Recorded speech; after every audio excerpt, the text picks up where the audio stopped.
Okay, so walk around pretty much anywhere these days, city streets, shops, building lobbies, and you see them everywhere. Security cameras. Oh, yeah. Unavoidable. And often, especially, when it's dark, you'll spot that little cluster of faint red lights around the lens. Right. That's the giveaway, usually. Means they're likely using night vision. Exactly. Because they need to keep watch 24/7, don't they? Well, yeah. But blasting an area with bright, visible light all night, that's not ideal. It's obvious. Uses a lot of power. And probably expensive. So the common workaround is switching to light our eyes just don't register. Infrared, IR light. Our vision's limited, right? To a certain spectrum, IR falls outside of that. But for many camera sensors, that's different. They're often built to see it. And that's the key, isn't it? This invisible illumination lets the camera see in total darkness. It lights things up for the sensor, but nobody walking by would notice. Which brings us perfectly to the source material you shared for this deep dive. It was an audio file, and someone was exploring this really fascinating question. Which was?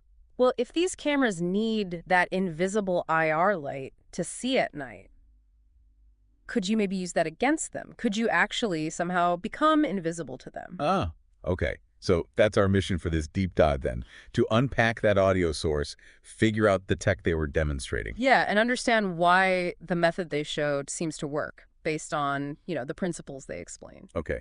So the basic idea from the source is, if the camera relies on IR. Maybe you can fight IR with, well, more IR. Precisely. That's what they described. And the method sounds almost deceptively simple on the surface. Which is? Just attach a really powerful IR LED light source to something you wear, like they mentioned a hat or maybe a hood. Okay, but the crucial bit, like you said before, is that this light has to be infrared. Absolutely. Invisible to humans, just like the camera's own little IR illuminator. Right, but here's where I get a little stuck. My first thought is, if the camera sees IR, wouldn't adding more IR just make you, super visible? A big, bright target. Ah, yeah, that's the clever part the source gets into.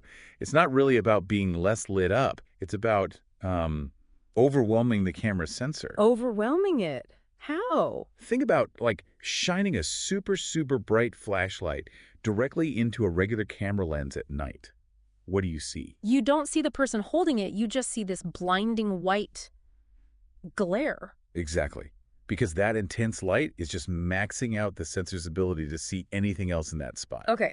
It's hitting those pixels so hard they can't register the dimmer light bouncing off, say, the person's face. You got it. In more technical terms, you're saturating those pixels completely. They're getting so much IR light from this powerful source near your face. That they just can't pick up the slightly less bright IR light reflecting off your actual face. Right. So this intense IR source creates this massive glare, but in the infrared spectrum. So to the camera, instead of seeing a face lit by its own quiet IR lights, it sees this huge, bright blob of light where the face should be. That's the effect they described, yeah. Yeah. The person effectively becomes like a walking glare in the camera's view. Making facial features totally obscure or even just impossible to make out. Pretty much. That's what the source claimed. And the person in the audio source, they didn't just talk about this, did they? They actually built something and showed it. They did, yeah. They simulated a security camera's view using a regular camera, but just switched to its night vision setting. Makes sense. And for the IR source, they tested a couple of specific high-power IR LED chips. 10 watts each, apparently. Wow, 10 watts for one little LED chip. That's pretty beefy. Sounds like they really wanted to guarantee an intense light source. Definitely seems that way. And they were also paying attention to the specific wavelength of the IR light. Ah, right.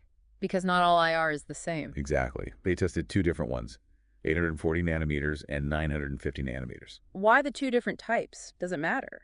Well, the source mentioned that different camera sensors can actually have, different sensitivities across that IR spectrum. Oh, interesting. So one camera might see 840 millimeter light brighter.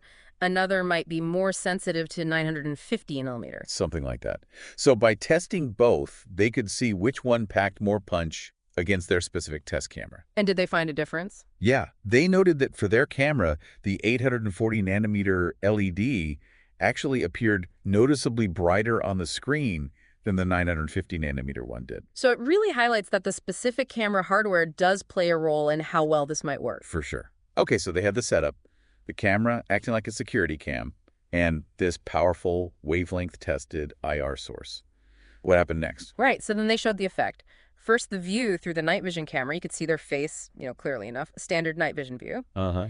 Then they switched on the powerful IR LED that was mounted near their face. And on the camera view? Just like the theory suggested, their face just bloomed out. It became obscured by this really bright area of light. So the glare effect worked. Yeah, the source creator described it as their face being, I think the quote was, pretty well concealed, and that defining features were virtually impossible to make out. The glare did its job. That's pretty striking. And the really critical part they kept stressing Oh, is that? was that while this blinding glare was totally obvious to the camera in night vision mode, to anyone else actually in the room, including the person doing the demo, that super intense IR light was completely invisible. Wow. So it's purely a technological effect. You wouldn't see a thing with your own eyes. Exactly. It really drives home that difference between how we perceive light and how these sensors do. Definitely. And the source creator was quite clear about why they were showing this, weren't they?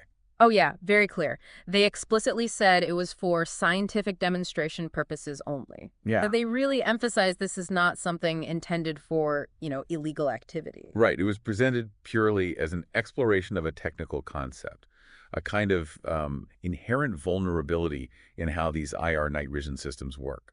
Makes sense. So, wrapping up this deep dive based on that source material, the core takeaway seems pretty clear. Which is? That using a really intense IR light source, one that's powerful enough to overwhelm a camera sensor but still invisible to our eyes, can effectively blind or obscure what an IR night vision camera sees. It works by creating that intense, saturating glare. Yeah. It's a really fascinating look at that specific interaction between light, the technology of sensors, and, well, the limits of our own human vision. The source definitely showed a clever technical countermeasure to a pretty common surveillance method. Definitely. And, having explored this idea, this concept of using invisible light to achieve a kind of invisibility on camera, Yep. the source creator leaves us and you listening with a final kind of thought-provoking question. Oh, Which is, basically, if you could actually make yourself invisible to systems like this, what would you do? That's definitely something to think about after digging into this source.